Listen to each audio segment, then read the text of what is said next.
Family, duty, honor. Every Tully child learns our words, but I was a woman before I understood them. Years before, my father had taken to foster the son of a wartime friend, a minor lord on the Fingers. The boy had arrived at our castle as Peter Baelish.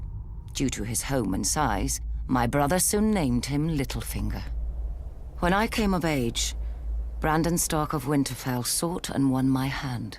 To my father, Brandon was heir to the north and a suitable match for a daughter of House Tully. To me, Brandon was wild and terrifying, never far from laughter or trouble. I loved him with all the fire of a first passion, much I came to realize as Peter loved me. When Peter heard of my engagement, he challenged Brandon to a duel. Peter survived only because I begged Brandon not to kill him. I still thought of Peter as family. Now, I wish I had let him die.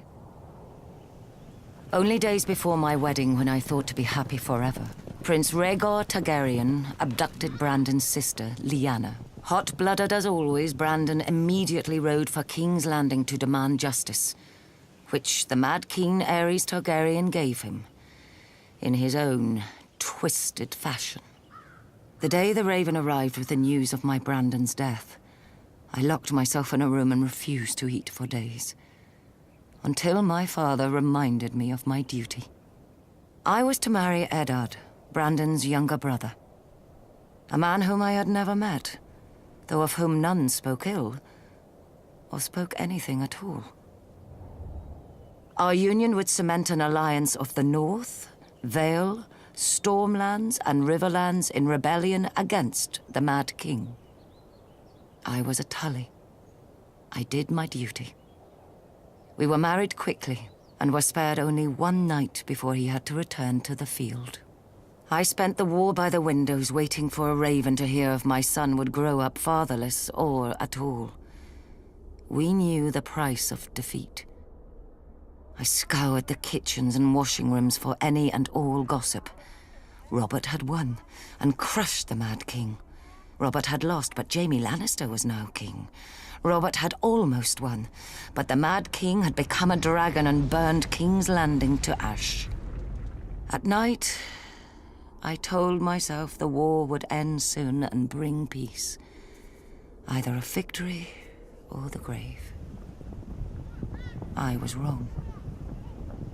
Robert won, and my husband avenged his brother and my love. But when he came home to me, he could not meet my eyes. I saw the reason by his side. Many men have bastards, I know. And under the strain of war, any man, no matter how honorable, may forsake his vows for a night of warmth that he may never know again.